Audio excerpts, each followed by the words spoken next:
اعوذ باللہ من الشیطان الرجیم بسم اللہ الرحمن الرحیم الحمد للہ رب العالمین والصلاة والسلام علی محمد وآلہ الطاہرین اللہم صلی علی محمد وآل محمد.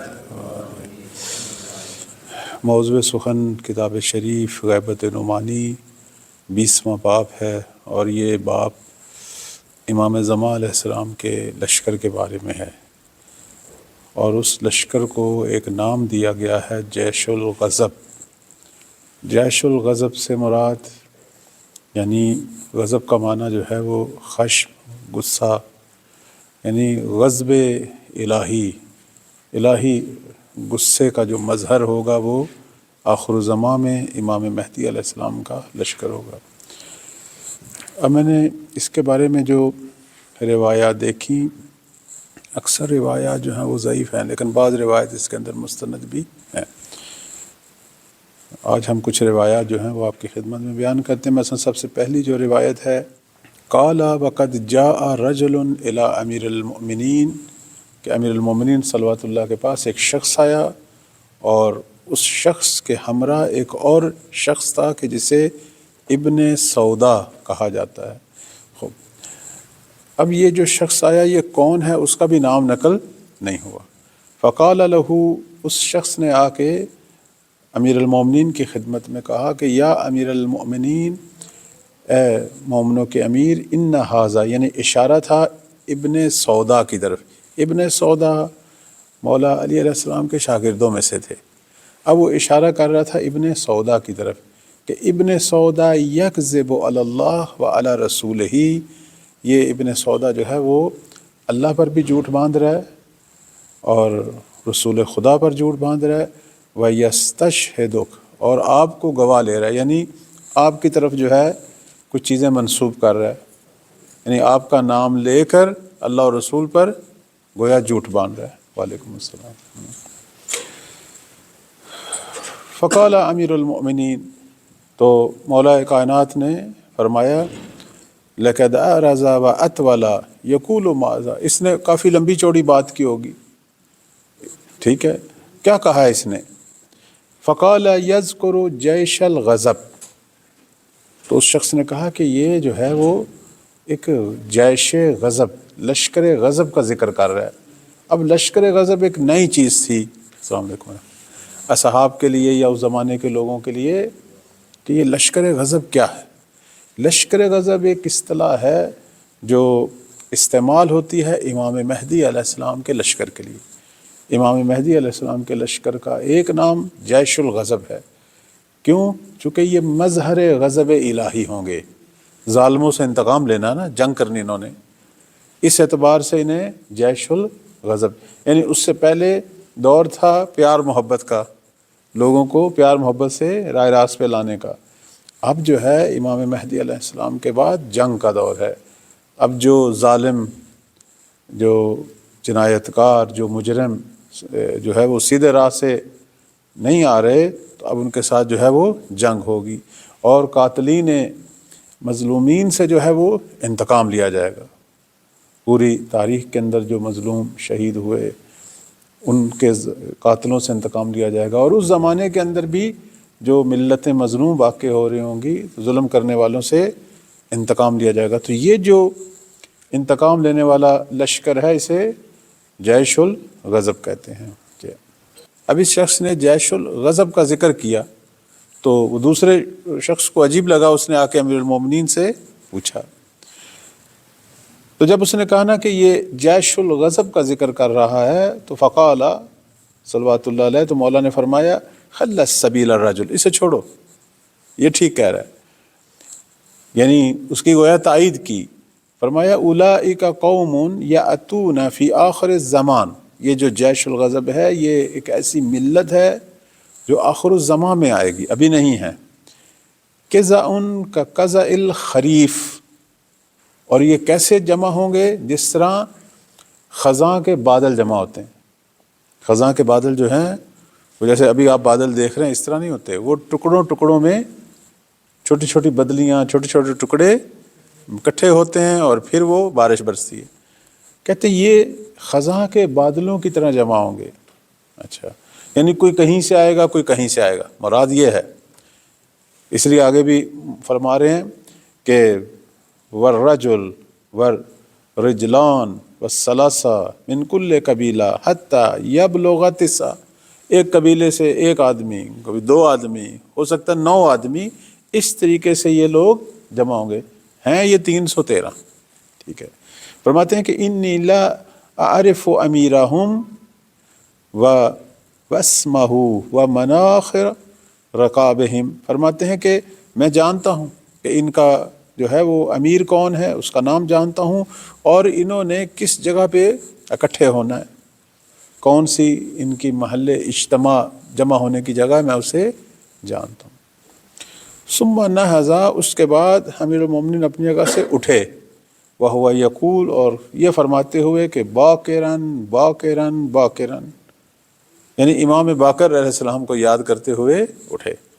ثم قال، پھر فرمایا ذالک رجل من ذریتی، یہ جس کو میں باقر باقر کہہ رہا ہوں یہ میری نسل میں سے ایک شخص آئے گا کہ یبقر الحدیث بقرہ، کہ جو حدیث کو، کلام کو جو ہے وہ پھاڑے گا، یعنی کلام کو ترقی دے گا، ارتقاء دے گا، جمود سے نکالے گا. پھاڑنے کا مطلب یہ ہے کہ بس نہیں کرے گا بلکہ اسے آگے حرکت میں لے کے آئے گا. خوب اب اس روایت کے اندر آپ نے ملاحظہ فرمایا، اگرچہ روایت سند کے اعتبار سے مشکل رکھتی ہے، اس میں ایک راوی کا ہمیں پتہ نہیں ہے کہ وہ کون ہے، لیکن مطلب یہ ایسا ہے کہ جو ہماری باقی اور بھی روایات اور کتابوں میں موجود ہے. اب آپ دوسری روایت کی طرف دیکھیں. دوسری روایت جو ہے اس میں علی ابن الحسین المسعودی، بہت بڑی علمی شخصیت، اور اس کے بعد محمد ابن یحییٰ عطار، یہ موثق ہیں، قم سے ہیں. اس کے بعد جو شخصیت ہے محمد ابن حسان رازی، اس پہ علماء کا اختلاف ہے، بعض انہیں ثقہ سمجھتے ہیں، بعض نہیں. اور محمد بن علی کوفی تو ویسے مجہول ہے، یہاں مراد کون ہے یہ ہمیشہ اختلاف رہا ہے. اب دیکھنا اس طرح کر کے ان حدیثوں میں مسائل ہیں. اچھا، اب ہم اصل متن کی طرف آتے ہیں. جناب احنف ابن قیس کہتے ہیں کہ دخلت علی علی فی حاجۃ لی، مجھے ایک کام تھا، میں امیر المومنین کے پاس آیا. فجاء ابن القوا وشبس ابن ربعی، اور اسی دوران جو ہے وہ ابن قوا بھی آئے اور شبس ابن ربعی بھی آئے. فاستأذن علیہ، اور انہوں نے بھی اذن دخول مانگا، اذن حضور مانگا، انہوں نے بھی کہا کہ ہمیں بھی شرف یاب ہونے کا موقع دیں. ابن قوا اور شبس ابن ربی کے بارے میں عرض کروں گا، یہ دونوں منافق، ابن قوا اور شبس ابن ربی دونوں منافق. ابن قوا جو ہے یہ سمجھے کہ منافقوں کا سردار، اور شروع میں تھا امیر المومنین کے یاران اور اصحاب میں سے، لیکن بعد میں پکا منافق ہو گیا. جنگ صفین کے بعد یہ لوگ بدل گئے. اس کے بعد یعنی خوارج میں تھا. اس کے بعد جو شبس ابن ربی ہے، یہ کہتے ہیں اگر کسی نے کامل کوئی منافقت کا نمونہ دیکھنا ہے وہ شبس ہے. اس کی زندگی پر انسان حیران ہو جاتا ہے کہ اس طرح کے لوگ کہ جو کسی طرف بھی نہیں، مثلا 14 سال کی عمر میں یہ اسلام لایا، جب 15 سال کی عمر میں تھا تو پیغمبر اسلام کی وفات ہوئی. اور اس زمانے میں ایک شخص نے، سجا نامی ایک شخص نے دعوی نبوت کیا، خاتون تھی ظاہراً، سجا ایک خاتون تھی، اس نے دعوی نبوت کیا، یہ اس نے جا کے اس پر ایمان لے آیا، بلکہ اس کا مؤذن بن گیا. پھر پہلے خلیفہ نے جب اس کے خلاف لشکر کشی کی تو یہ اسے چھوڑ کر ابو بکر پر ایمان لے آیا، پھر جناب عمر پر ایمان لایا، پھر عثمان پر، پھر عثمان کے قتل میں بھی شریک ہو گیا. پھر مولا علی کی جب خلافت کا اعلان ہوا، دوڑ کر یہ مولا علی پر بھی ایمان لایا. جنگ صفین تک ساتھ تھا. نہروان میں یہ خوارج کے ساتھ مل گیا، اور خوارج کے ساتھ ملا، اور پھر وہ جو 9 خارجی فرار ہوئے ان میں ایک یہ بھی تھا. پھر امام حسن مجتبیٰ کا دور آیا، پھر یہ دوڑتا ہوا آیا اور امام حسن کی بیعت کی. پھر جب معاویہ کے ساتھ جنگ تھی امام حسن کی، اس نے معاویہ کی بیعت کر لی اور امام حسن کے خلاف حملے کرنے شروع کر دیے. پھر امام حسن علیہ السلام کی شہادت کے بعد پھر کوفے میں یہ ان لوگوں میں سے تھا جنہوں نے امام حسین کو خط لکھا کہ آئیں آپ کی ضرورت ہے، اور بعد میں مسلم بن عقیل کی بیعت توڑ کر لوگوں کو مسلم سے جدا کرنے والا بھی یہی تھا، اور کربلا میں یزید کی فوج کا ایک سردار بھی یہی تھا۔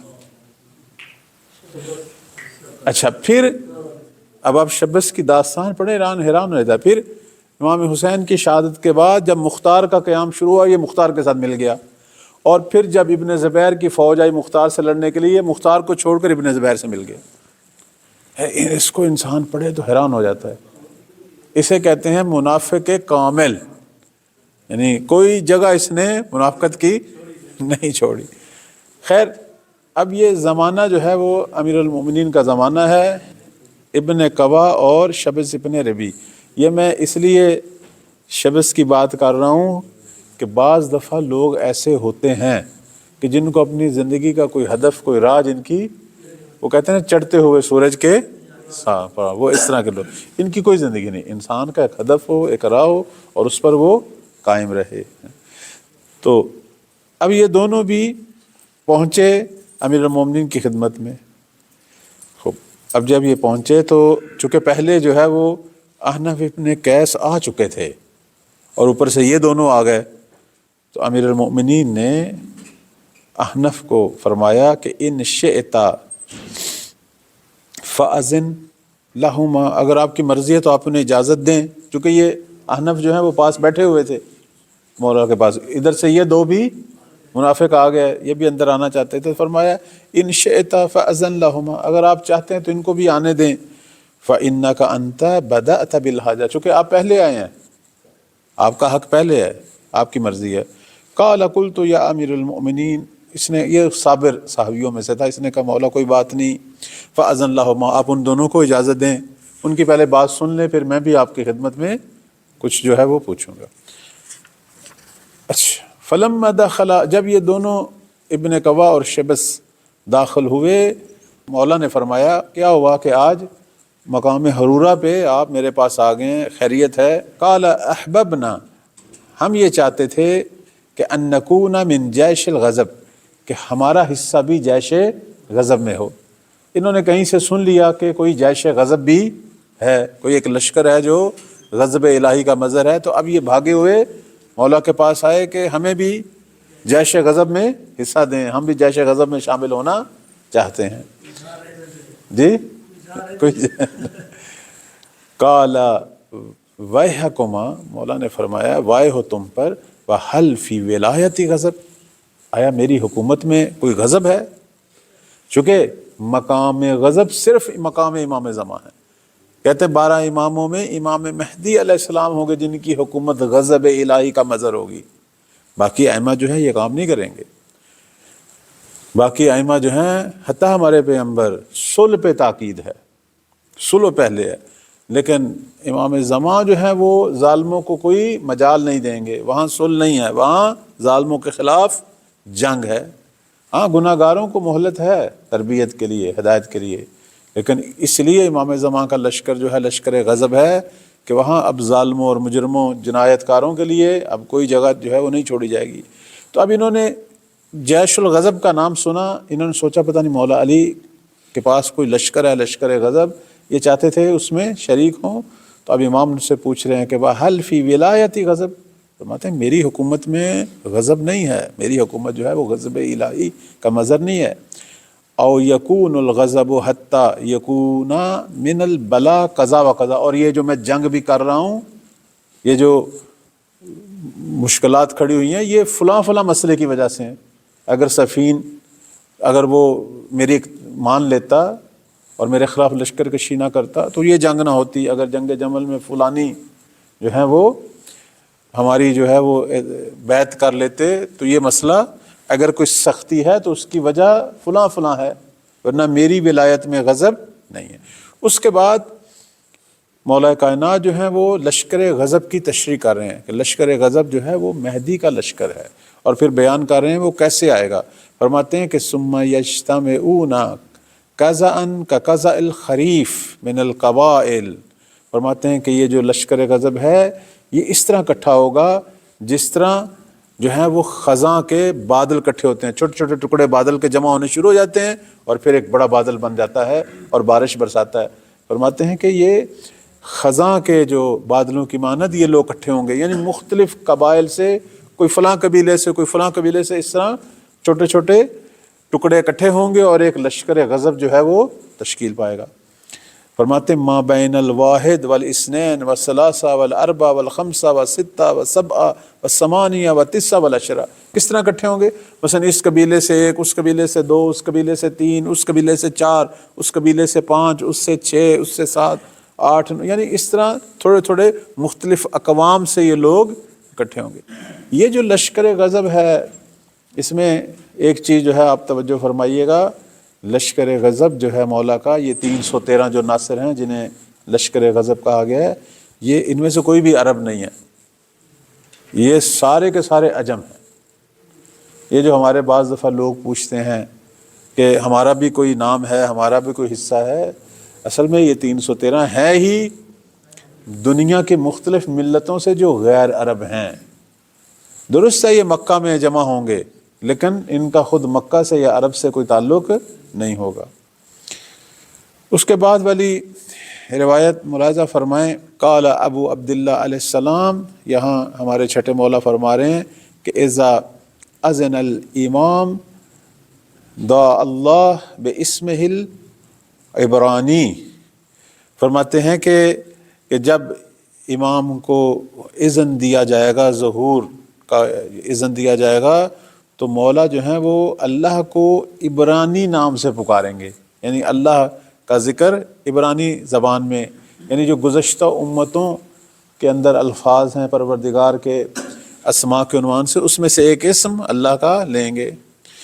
جیسے ابھی بھی ہم کہتے ہیں خدا، اب لفظ خدا جو ہے وہ عربی نہیں ہے، فارسی ہے، تو اس طرح پرانے زمانے میں حضرت داؤد و سلیمان کے زمانے میں اللہ کو جس نام سے پکارا جاتا تھا، مثلا عبرانی زبان میں اللہ کا جو ہے وہ ذکر کریں گے ہو۔ اس کے بعد فرماتے ہیں کہ فَأُتِيحَتْ لَهُ صَحَابَتُهُ 313 عشرہ قَزَعٌ كَقَزَعِ الْخَرِيفِ، کہتے ہیں کہ اس کے بعد ان کے جو اصحاب خاص ہیں، یعنی جو ان کے 313 اصحاب ہیں، وہ ان کے لیے آمادہ ہوں گے۔ فَأُتِيحَتْ یعنی تیار ہوں گے، لہو ان کے لیے، ان کے 313 اصحاب، کس طرح؟ جس طرح خزاں کے بادل جو ہیں وہ اکٹھے ہوتے ہیں، اس طرح وہ ان کے سامنے جو ہیں وہ اکٹھے ہوں گے، یعنی مختلف جگہوں سے آئیں گے۔ جب امام زمان علیہ السلام مسجد الحرام میں اپنے ظہور کا اعلان کریں گے تو اس وقت مختلف دنیا کی جگہوں سے لوگ آنا شروع ہوں گے، اور وہ 313 جو ہے پہلا جو لشکر ہے، لشکر غضب، وہ تیار ہوگا۔ اب یہ کون ہیں جو 313 ہیں جو جمع ہوں گے؟ فرماتے ہیں فہم اصحاب الالویہ، یہ سارے کے سارے اصحاب کون سے ہیں؟ علم بردار۔ توجہ فرمائیں، یہ پہلے بھی میں کہہ چکا ہوں، 313 کمانڈر ہیں، نہ کہ مولا کا کل لشکر 313۔ بعض لوگ کہتے ہیں جی 313 پورے ہی نہیں ہوئے، اتنے شیعہ، اتنے علماء، نہیں، 313 ہر شخص کے ساتھ جو ہے وہ ایک لشکر ہے، ہر شخص نے قیادت کرنی ہے۔ یوں سمجھیں 313 رہبر ہیں، یعنی ایسے لوگ ہیں جنہوں نے قیادت کرنی ہے۔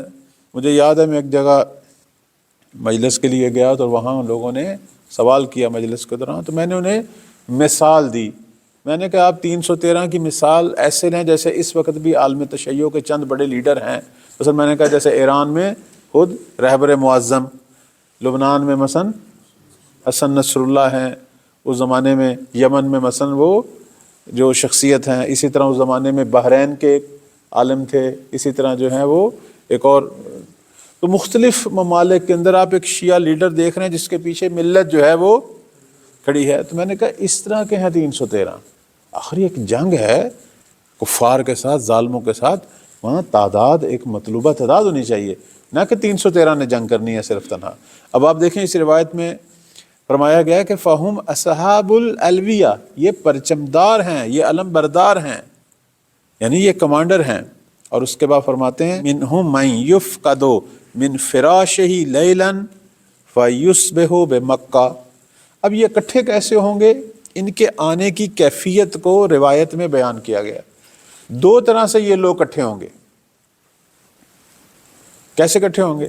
بعض لوگ ایسے ہیں ان میں کہ جو رات کو اپنے بستر پہ سوئیں گے اور معجزانہ طریقے سے اپنے بستروں سے غائب ہو جائیں گے، اس لیے ان کو کہتے ہیں مفقودون عن فراش یا فقدا، ان کے لیے جو اصطلاح استعمال ہوئی ہے، یعنی ایک دم غائب ہو گئے، یعنی رات کو اپنے بستر پہ ہیں، صبح اپنے آپ کو مکہ میں پائیں گے۔ اب یہاں دیکھیں کیسے اکٹھے ہوں گے۔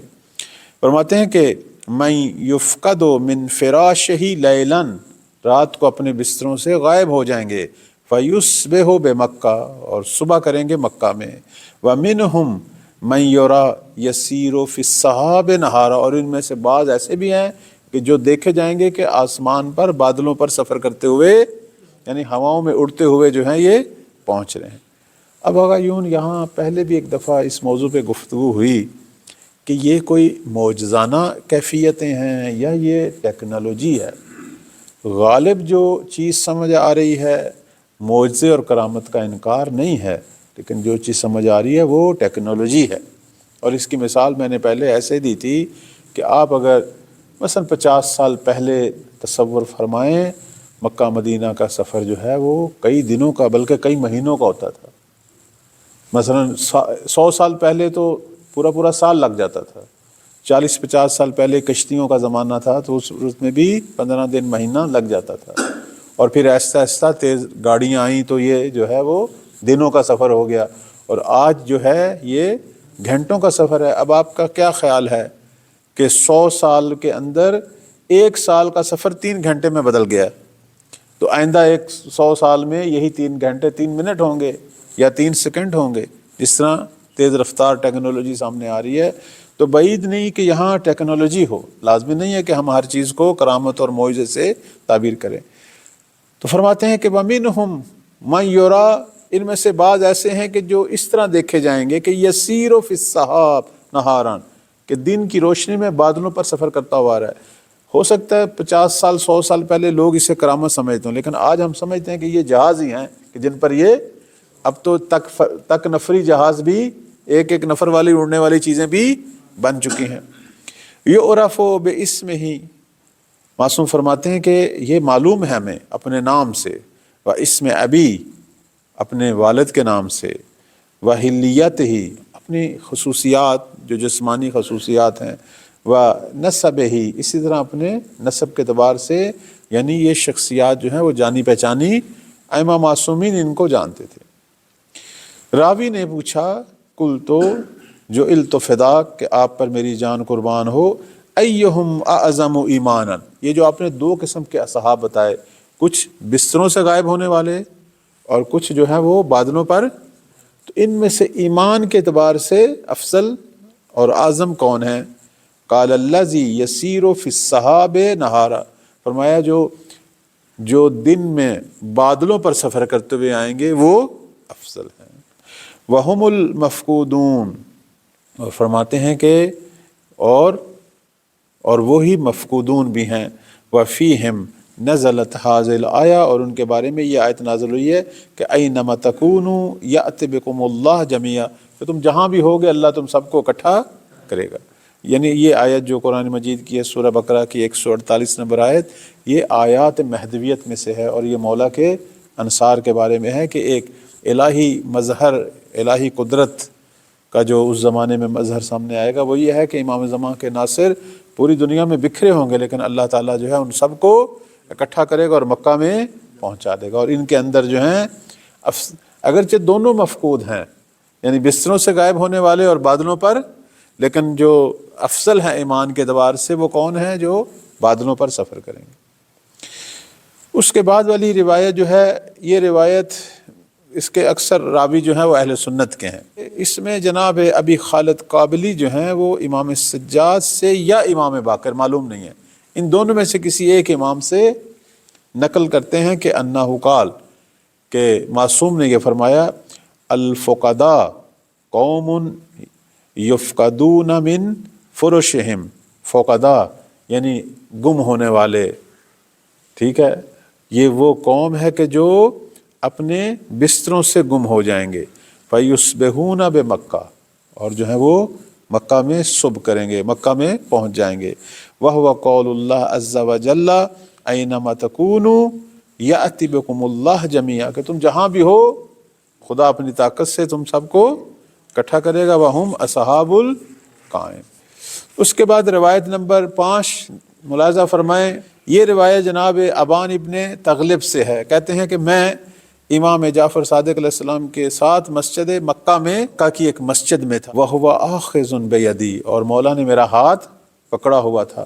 فقال یا ابان، فرمایا اے ابان، سیأتی اللہ ب313 رجلا فی مسجدکم ھذا، اسی مسجد میں اللہ تعالیٰ جو ہے وہ 313 ہستیوں کو اکٹھا کرے گا۔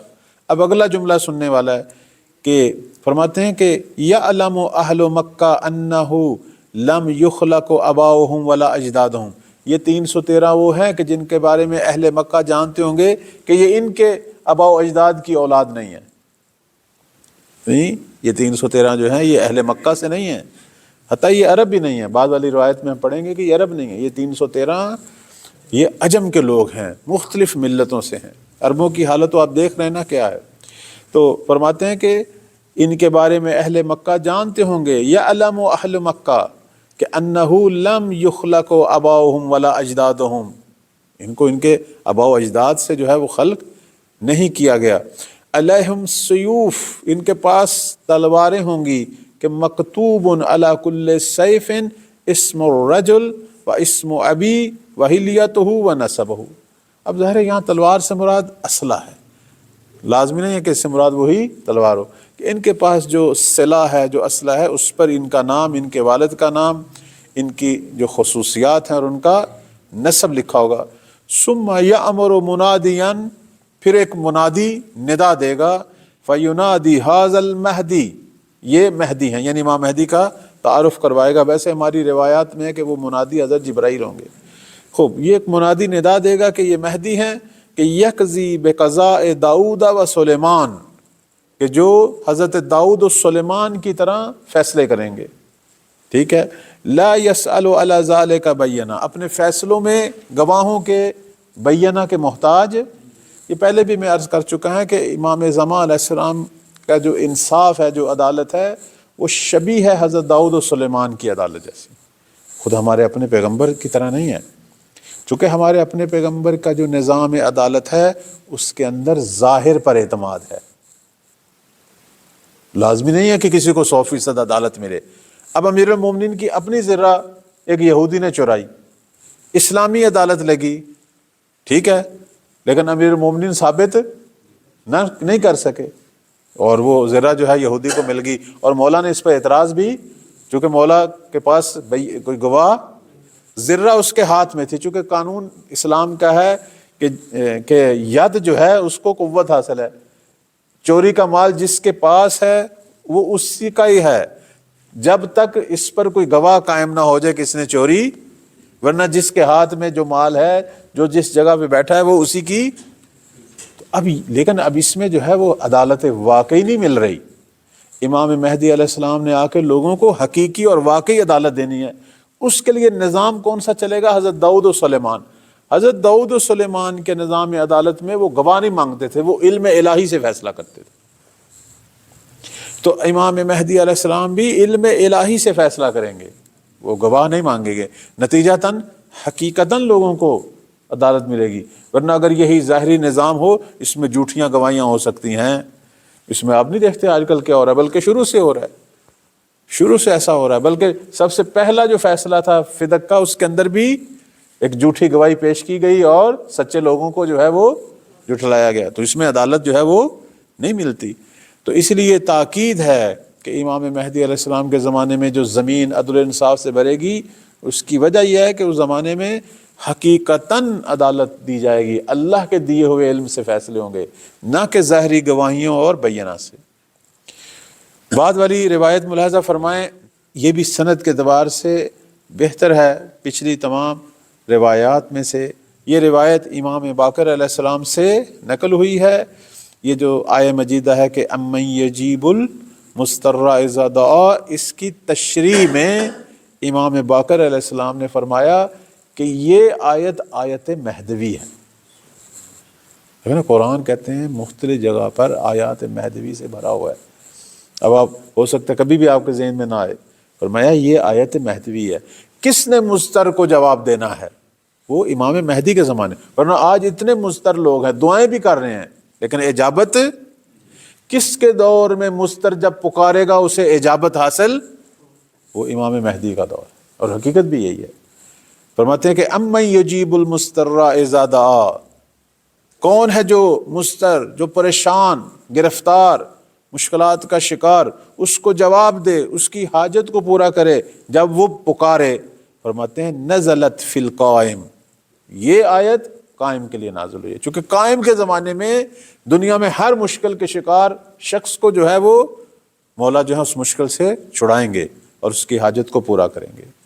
پھر آگے تشریح کرتے ہیں زمانہ قائم علیہ السلام کی، کہتے ہیں وَقَانَ جبرائیل علی المیزاب، وہ جو خانہ کعبہ کا وہ جو دہانہ ہے پرنالہ جہاں سے پانی آتا ہے، فرماتے ہیں کہ وہاں جبرائیل بیٹھے ہوں گے فی صورت طیر ابیض، ایک سفید پرندے کی شکل میں، فَيَكُونُ أَوَّلَ خَلْقِ اللَّهِ مُبَايَةً لَهُ، یعنی جبرائیل فرماتے ہیں کہ یہ پہلا شخص ہوگا اللہ کی مخلوقات میں جو ان کی بیعت کرے گا، یعنی جبرائیل مولا امام مہدی کی بیعت کریں گے۔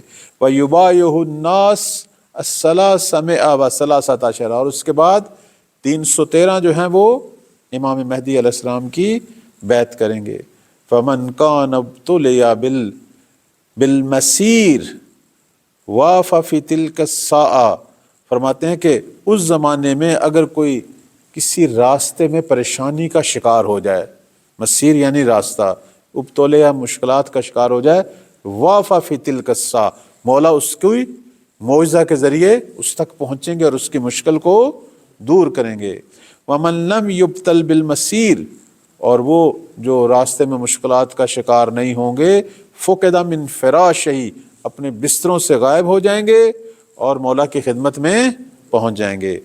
فرماتے ہیں وَهُوَ قَوْلُ امیر المؤمنین علی علیہ السلام المفقودون من فرشہم، اور یہ وہی امیر المؤمنین کا فرمان ہے کہ کچھ لوگ ہوں گے جو بستروں سے غائب ہوں گے۔ وَهُوَ قَوْلُ اللَّهِ عَزَّ وَجَلَّ کہ استبقوا الخیرات اینما تکونوا یأت بکم اللہ جمیعا، کہ نیکی کی طرف تیزی سے بڑھو اور تم جہاں بھی ہوگے اللہ تعالیٰ تم سب کو جمع کرے گا۔ جب امام مہدی علیہ السلام پکاریں گے تو اصحاب مہدی جو پوری دنیا میں بکھرے ہوں گے وہ مولا کی طرف بڑھیں گے، کچھ تو بستروں سے غائب ہو جائیں گے، کچھ آسمانوں پر پرواز کرتے ہوئے آئیں گے، کچھ زمینی راستوں سے آ رہے ہوں گے اور درمیان میں مشکلات کا شکار ہوں گے، تو مولا ان کی مشکلات کو، یہ چند دن پہلے کی بات ہے، پاکستان سے ایک شخص نے اس زمانے میں واٹس ایپ پہ پیغام بھیجا کہ پتہ چلے کہ مولا جو ہیں وہ تشریف لے آئے ہیں اور ہم ان کی مدد کے لیے جانا چاہیں تو ہماری حکومتیں اگر نہ جانے دیں۔ اب یہ ہے راستوں کی، اب یہاں جو ہے وہی آیت آئے گی کہ امن یجیب الرا اذا دعا، تو ان لوگوں کی مشکلیں بھی دور ہوں گی اور ان کو امام تک آنے کا راستہ اصل میں خدا ہے۔ اینما تکونوا یأت بکم اللہ جمیعا، تم جہاں بھی ہوگے خدا جو ہے تم سب کو اکٹھا کرے گا۔ اب سوال ہے کہ یہاں خیرات کا مطلب کیا ہے؟ یہ کون سی نیکی ہے کہ جس کی طرف تیزی سے بڑھنے کا حکم ہے؟ معصوم فرماتے ہیں الخیرات الولایت لنا اہل الخیرات سے مراد ہم اہل بیت کی ولایت ہے، یعنی جب ہم اہل بیت پکاریں، جب ہم نصرت کے لیے پکاریں، سارے کام چھوڑ کر ہماری طرف آنا جو ہے وہ ضروری ہے۔ 7ویں روایت کو دیکھیں، پھر ہم باقی انشاءاللہ بعد میں۔ یہ روایت بھی سند کے اعتبار سے مشکل رکھتی ہے، اس میں محمد ابن حسان رازی جو ہیں اور محمد ابن علی کوفی یہ دونوں مشکلات کا شکار ہیں۔ اس روایت میں جناب ابان ابن تغلب جو ہیں وہ امام صادق علیہ السلام سے نقل کرتے ہیں کہ فرمایا سیبعث اللہ 313 رجلا، کہ اللہ تعالیٰ جو ہے وہ عنقریب 313 افراد کو، مردوں کو جو ہے وہ مکہ کے اندر مسجد میں جو ہے وہ بھیجے گا، جمع کرے گا۔ یعلم اہل مکہ، اور اہل مکہ جانتے ہیں کہ انہم لم یولدوا من آبائہم ولا اجدادہم، یہ 313 کون ہیں کہ جن کو اہل مکہ کے آباء و اجداد نے نہیں جنا، یعنی ان کی نسل سے نہیں ہے، ان کی صلب سے نہیں ہے۔ علیہم سیوف مکتوب علیہا الف کلمہ، ان کے پاس کچھ ایسے اسلحے ہیں کہ جن پر ہزار ہزار کلمے لکھے ہوئے ہیں، اور پھر ہر کلمہ مفتاح الف کلمہ۔ اب یہ رمز ہے، یہ نہیں سمجھ آ رہا یہ کیا ہے، اس زمانے کے لوگوں کو سمجھ نہیں آ رہا تھا، آج ہمیں سمجھ آ رہا ہے، اسے ہم کہتے ہیں کد نویسی۔ اس وقت آپ جدید ٹیکنالوجی کے جتنے اسلحے دیکھ رہے ہیں، وہ اسلحے جو ہیں وہ مخصوص کوڈ ہوتے ہیں، اور ان کے اندر جو پروگرامنگ ہوتی ہے، جو ان کے اندر سافٹ ویئر ہوتے ہیں، اور ہر سافٹ ویئر کے اندر کتنے ہی رمز اور کلمات ہوتے ہیں، اور ان کلمات کے ذریعے وہ حرکت میں، یہ تو آج تو وہی دور ہے نا، آج تو کمپیوٹرائز دور ہے، آج ہم ان چیزوں کو سمجھ رہے ہیں۔ وَيَبْعَثُ اللَّهُ الرِّيحَ مِن كُلِّ وَادٍ، اور اللہ تعالیٰ ہر وادی میں ایک ہوا کو بھیجے گا، کہ اب آپ غور فرمائیں، ہر وادی میں ایک ہوا کو بھیجے گا کہ تقولو، جو ہوا کہے گی، کیا کہے گی؟ ھذا المہدی، یہ مہدی ہے جو ظہور کیا ہوئے ہے، یحکم بحکم داؤد، جو داؤد کی طرح جو ہے وہ حکم فرمائیں گے، ولا یرید بینا، اور بینا اور گواہ کا تقاضا۔ آگا یوں توجہ فرمائیں، ایک نقطہ جدید، یہ جو کہا گیا کہ اللہ ہر شہر میں ایک ہوا بھیجے گا، پہلے والے لوگوں کو نہیں پتا تھا، آج ہمیں پتا ہے۔ ہوا سے مراد کیا ہے؟ لہریں۔